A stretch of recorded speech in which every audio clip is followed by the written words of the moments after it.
The camera clicked one last time, and then silence. Complete, deafening silence. I stood there in my carefully chosen dress, the one I'd saved 3 months to buy, watching as Marcus, the photographer, slowly turned his camera away from me, away from my face.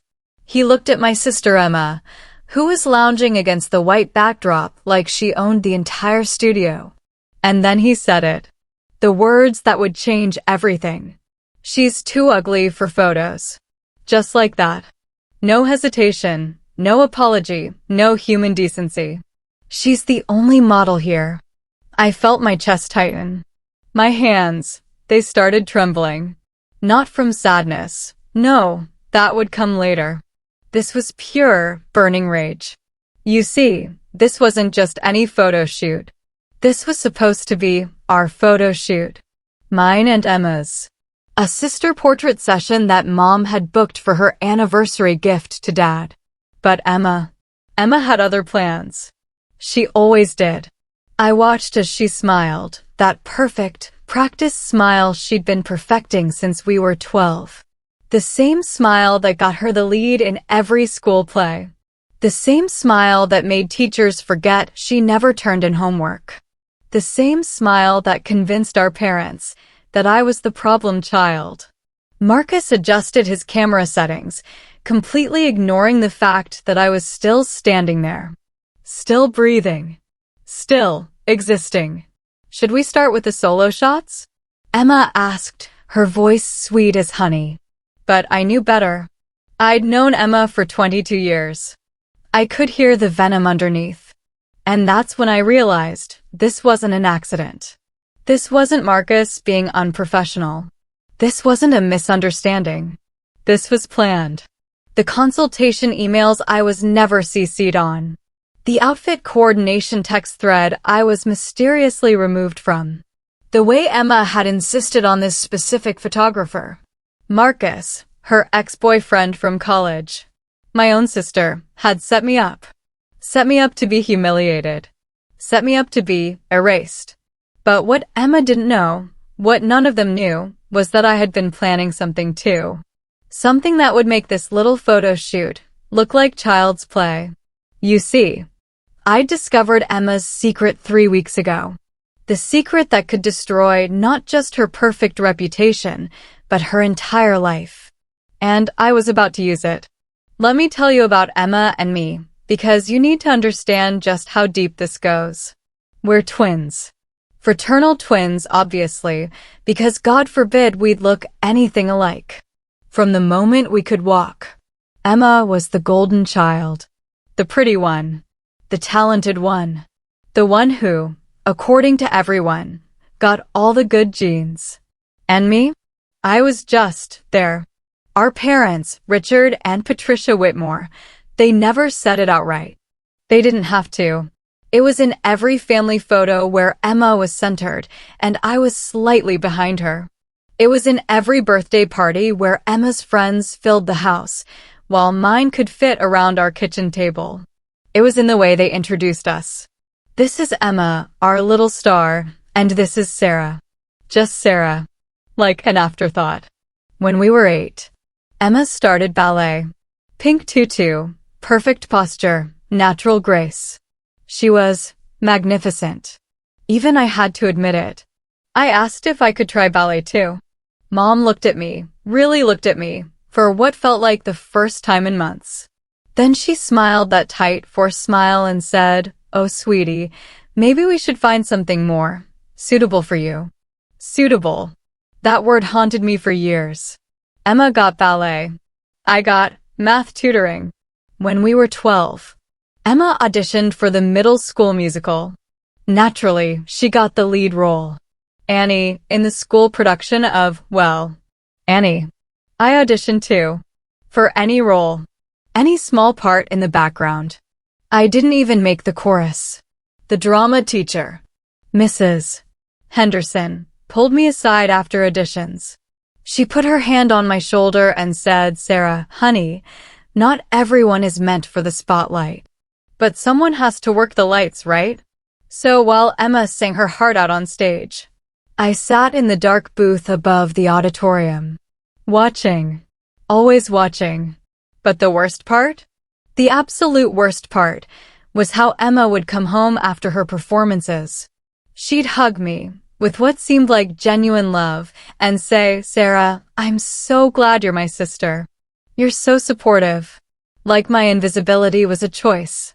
Like I was choosing to be her cheerleader instead of her competition. By high school, the pattern was set in stone. Emma, homecoming queen, lead in every play, full scholarship to Northwestern for theater. Me, honor roll, debate team captain, partial academic scholarship to state school. Good, but never great. Smart, but never brilliant. Accomplished, but never shiny. College should have been my escape. For years away from Emma's shadow. For years to discover who Sarah Whitmore really was. But Emma made sure that wouldn't happen. She transferred to my school sophomore year. I missed my twin, she told everyone. We're just so close. Suddenly, my college friends knew Emma. My professors knew Emma. The guy I'd been dating for 6 months met Emma. Guess who he's dating now? That's right. My own sister is engaged to my ex-boyfriend, Jake Morrison. The only man who had ever looked at me like I was beautiful. They're getting married in 3 months. And Mom and Dad? They couldn't be happier. Finally, Dad said when Jake proposed, "Emma's settling down with such a nice young man." Jake. The man who used to trace my face with his fingers and whisper that I was perfect exactly as I was. The man who told me he'd never met anyone as intelligent, as funny, as real as me. The man who, apparently, just needed to meet my sister to realize what he was really looking for. Let me know in the comments where you are watching this video from. I'd love to know. So when Mom suggested this sister photo shoot, this beautiful portrait session to celebrate the bond between my girls, I knew it wasn't about celebrating anything. It was about documenting the hierarchy, making it official. Emma, the star, and me, the supporting character in her story. But 3 weeks ago, everything changed. I discovered something about Emma. Something that would shatter her perfect image into a million pieces. Something that would finally make people see her for who she really is. The photo studio was everything Emma had promised it would be. White walls, professional lighting, that expensive smell of success. Marcus greeted us at the door, and I immediately understood why Emma had insisted on him specifically. He was gorgeous. Tall, dark hair, the kind of jawline that belonged in magazines. And the way he looked at Emma, like she was already a work of art before he'd even touched his camera. Emma. He pulled her into a hug that lasted just a little too long. "You look incredible." Then his eyes shifted to me. Just for a second. The smile faltered, just slightly. "And you must be the sister." "Not Sarah. The sister." "Yes," I said, extending my hand. "I'm Sarah." He shook it, briefly. Like he was afraid whatever I had might be contagious. Emma was already moving around the studio like she owned it. Touching props, adjusting lights, chatting with Marcus about old times. "Remember that shoot we did senior year?" She laughed. "The one by the lake?" "How could I forget?" Marcus grinned. "You were unforgettable." I stood there, holding my purse, watching them reconnect. Watching them flirt. And that's when it hit me. This wasn't just about embarrassing me. This was about Emma showing off. Showing Marcus what he'd lost when they broke up. Showing him, and me, exactly where we all stood in her universe. So, Marcus finally turned to me. "Emma tells me you've never done professional photos before." "No," I said. "But I'm excited to learn."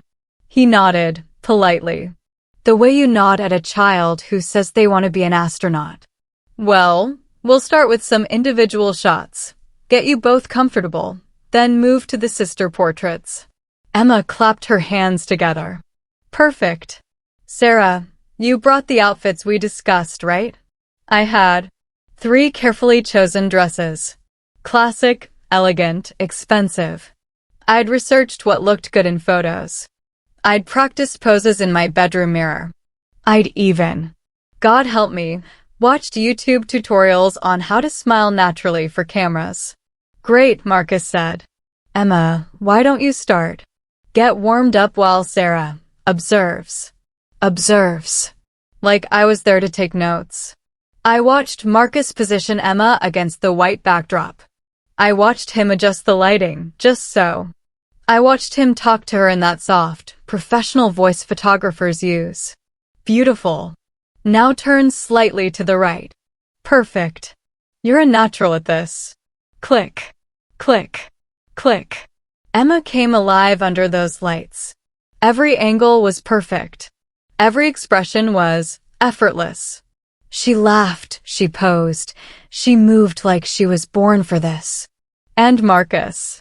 Marcus was eating it up. Gorgeous, he murmured. Absolutely gorgeous. After 20 minutes of Emma's solo session, he finally turned to me. Your turn, Sarah. I walked to the backdrop, my heart pounding. This was my moment. My chance to prove that I could be beautiful too. Marcus looked through his viewfinder and frowned. The lighting's not quite right for you. He adjusted a light. Then another. Then another. Let's try this angle. Click. He looked at the back of his camera, and his frown deepened. Maybe. Turn your head slightly to the left. No, the other left. Actually, let's try straight on. Click. Another look. Another frown. Emma was watching from the side, and I could see her trying not to smile. You know what? Marcus said, lowering his camera.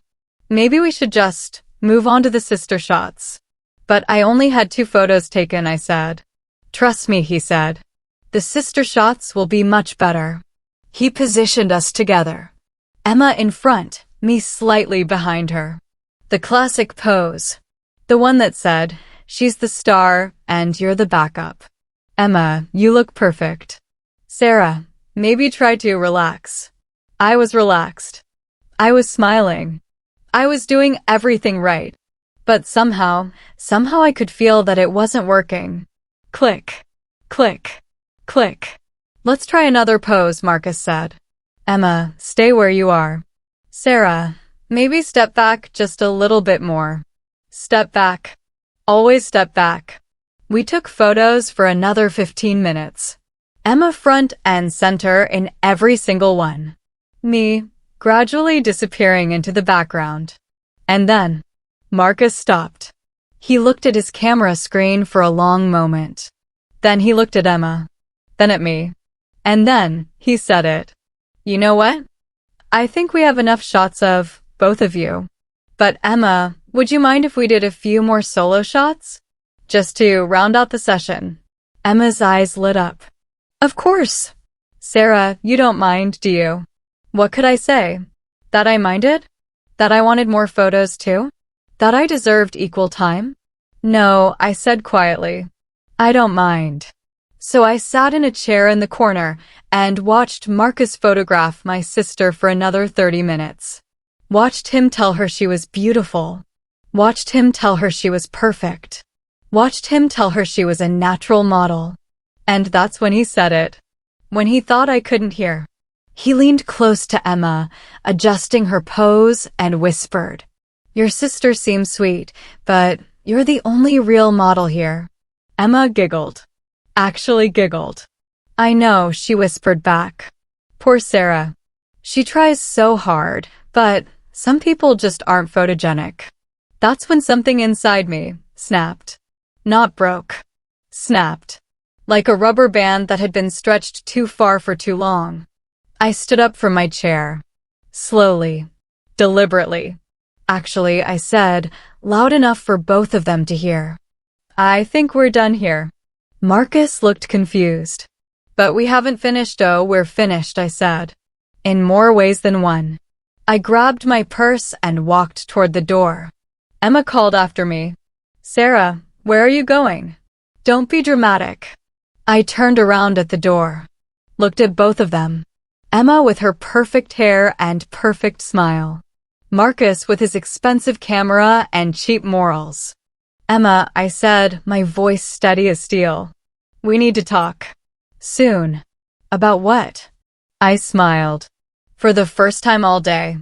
I smiled a real smile. About Jake's little secret. The one you don't know about yet. Emma's face went pale. What secret? The one that's going to ruin your perfect little wedding. Before I tell you what I did next, if you're enjoying the story, please subscribe. Help us reach 1,000 subscribers. The thing about secrets is that they have weight.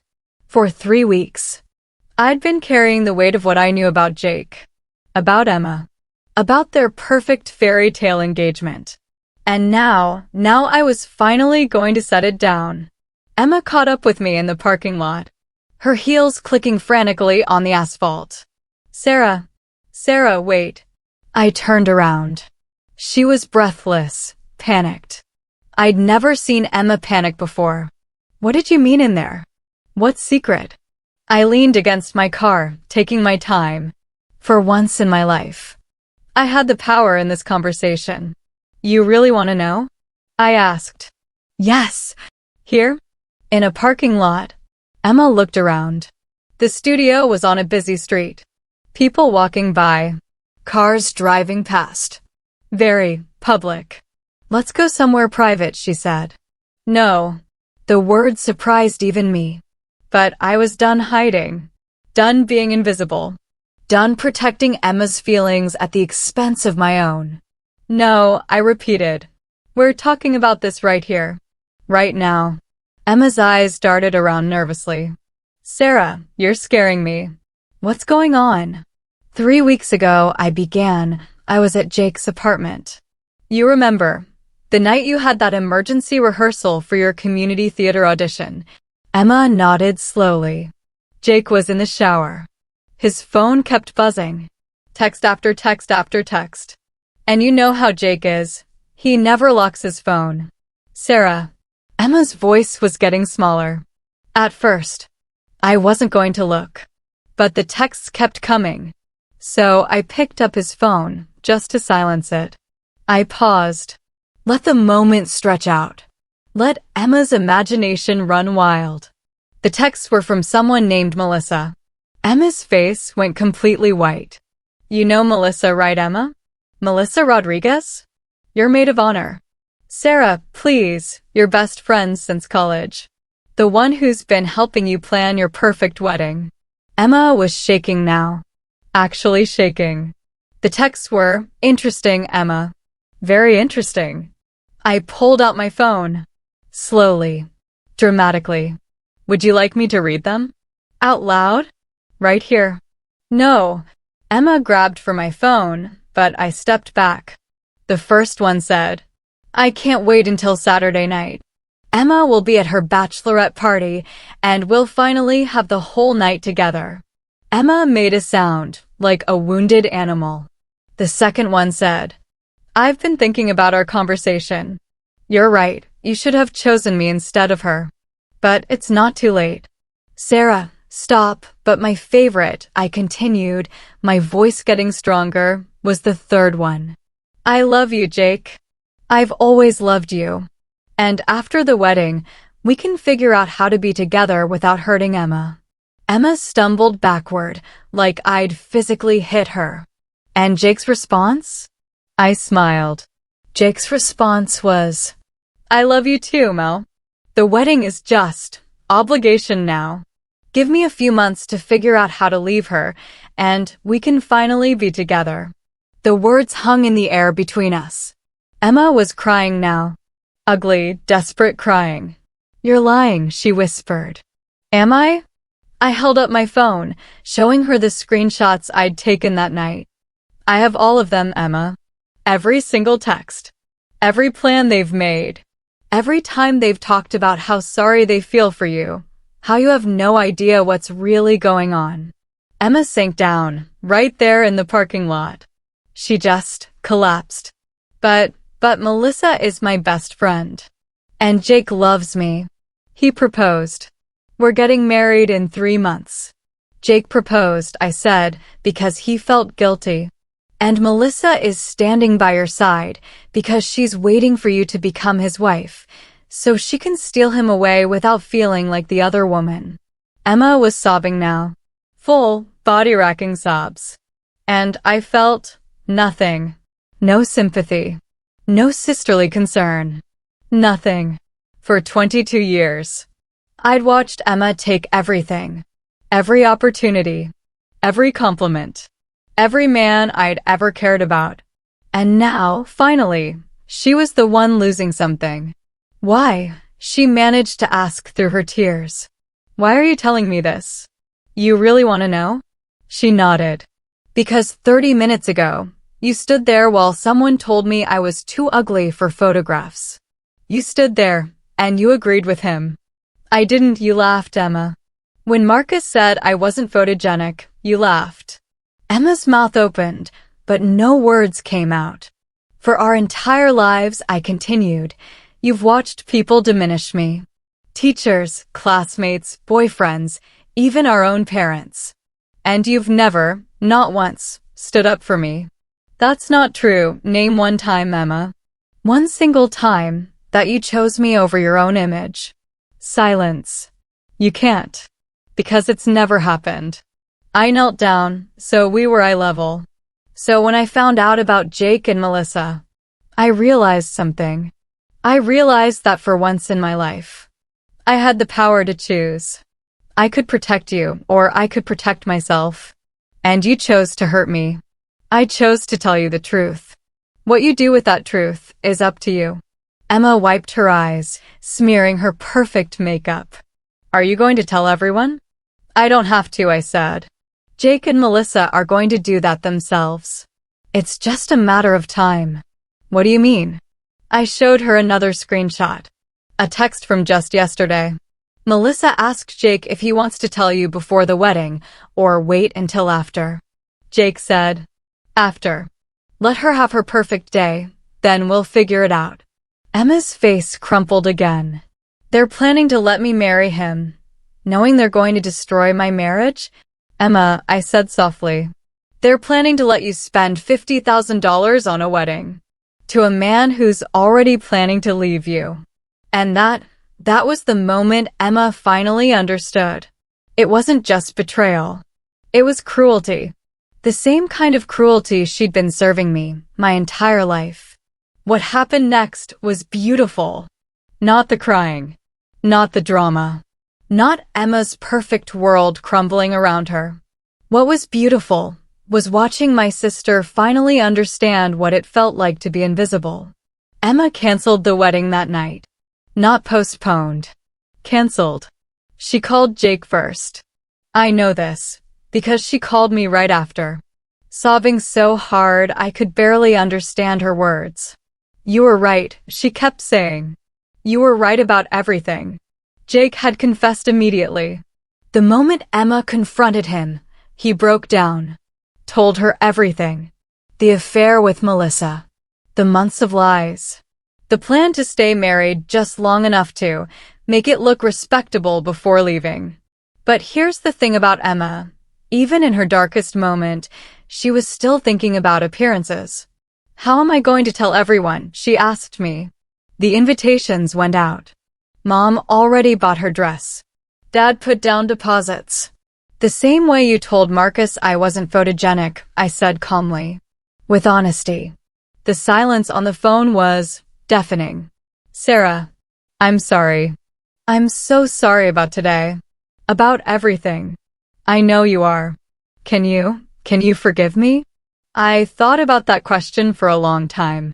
Could I forgive 22 years of being second best? Could I forgive a lifetime of being told I wasn't enough? I can forgive you, Emma. But I can't forget. And I can't go back to being invisible. What do you mean? I mean, things are going to be different now. And they were. Emma had to face our parents, alone. Had to explain why the wedding was off. Had to return gifts. Had to cancel venues. Had to tell everyone that her perfect fairy tale was a lie. Mom called me the next day. Sarah, honey. Emma told us what happened. We're so sorry. Sorry about what, Mom? About everything. About the way we've treated you. About always putting Emma first. It was the first time in my entire life that my mother had acknowledged it. Emma helped us understand, Mom continued, that we haven't been fair to you. That we've been blind. I found out later that Emma had told our parents everything. Not just about Jake and Melissa, but about the photo shoot. About Marcus's comments. About her own behavior. She'd actually defended me. It was the first time in 22 years. The fallout was swift and satisfying. Melissa tried to call Emma to explain, to justify what she'd done. Emma didn't answer. Instead, Emma posted on social media a simple statement, due to circumstances beyond my control. Jake and I have decided to cancel our wedding. Thank you for your understanding during this difficult time. Within hours, people were asking questions. What circumstances? What happened? And slowly, the truth came out. Mutual friends started talking. People who'd seen Jake and Melissa together at parties. People who'd noticed the way they looked at each other. People who'd suspected, but never said anything. Jake's reputation crumbled. Melissa lost her job. Apparently, having an affair with your best friend's fiancé doesn't look good when you work at a family counseling center. But the most satisfying part? The thing that made all those years of invisibility worth it? Emma's friends started reaching out to me. People who'd known us both in college. People who'd always wondered why Emma got all the attention. People who, apparently, had always thought I was the more interesting sister. Sarah, I've always wanted to get to know you better, one of Emma's sorority sisters messaged me. But Emma always made it seem like you were unavailable. Unavailable. Not antisocial. Not boring. Unavailable. Like Emma had been gatekeeping me. Another friend wrote, I remember thinking you were so smart and funny in Professor Williams' class. I wanted to invite you to study groups, but Emma said you preferred to work alone. I never preferred to work alone. Emma had been telling people I did. For years. The picture became clearer and clearer. Emma hadn't just been taking the spotlight. She'd been actively dimming mine. Telling people I was shy when I wasn't. Telling people I was busy when I was free. Telling people I was unavailable when all I wanted was to be included. She'd been protecting her position as the special one by making sure I stayed invisible. But here's what Emma didn't expect. What none of them expected.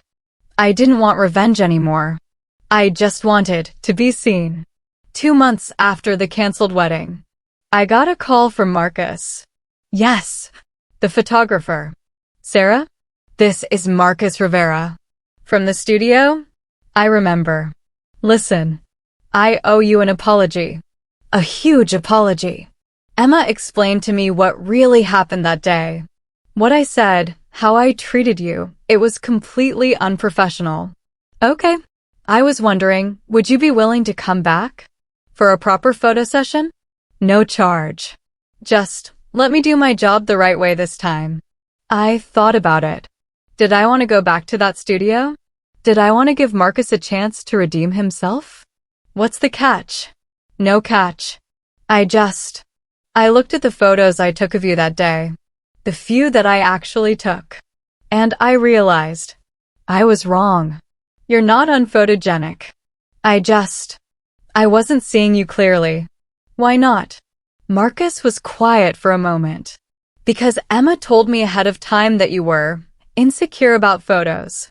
That you'd probably be difficult to work with. That I should focus on her. Of course she had.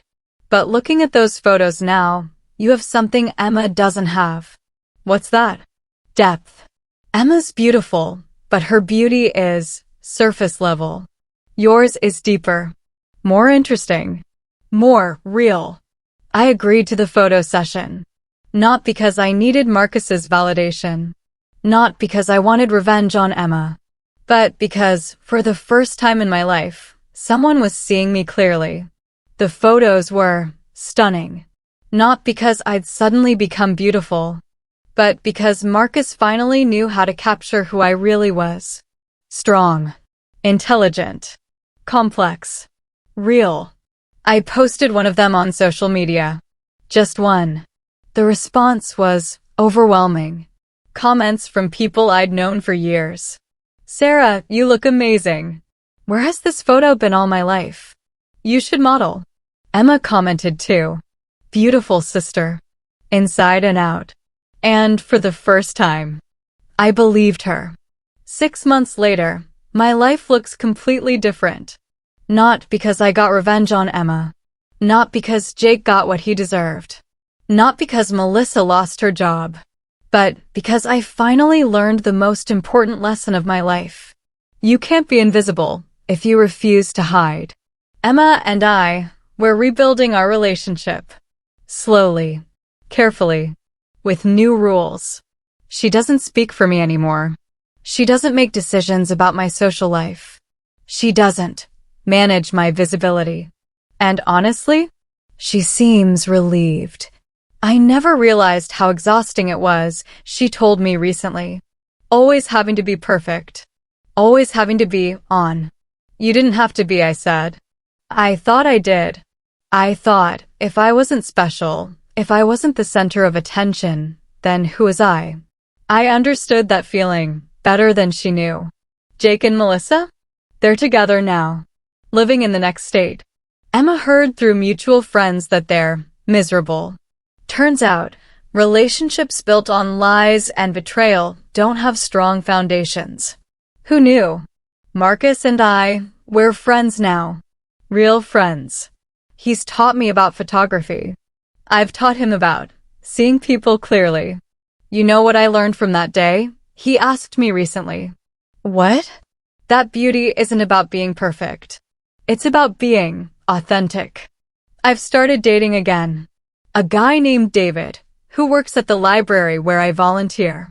He's quiet, thoughtful, and when he looks at me, he sees me. All of me. Not Emma's less attractive sister. Not the smart but boring twin. Just Sarah. And Sarah, turns out, is pretty amazing. I'm not telling you this story because I want you to feel sorry for me. I'm not looking for sympathy or validation. I'm telling you this story because maybe you know what it feels like to be invisible. Maybe you've spent your whole life in someone else's shadow. Maybe you've been told, explicitly or implicitly, that you're not enough. Here's what I want you to know. You are enough. You've always been enough. The problem isn't with you. The problem is with people who can't see clearly. Don't wait for permission to be visible. Don't wait for someone else to validate your worth.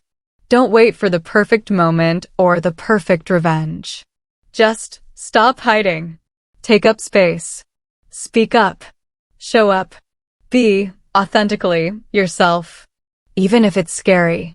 Especially if it's scary. Because the world needs what you have to offer. The real you. Not some dimmed-down version that makes other people comfortable.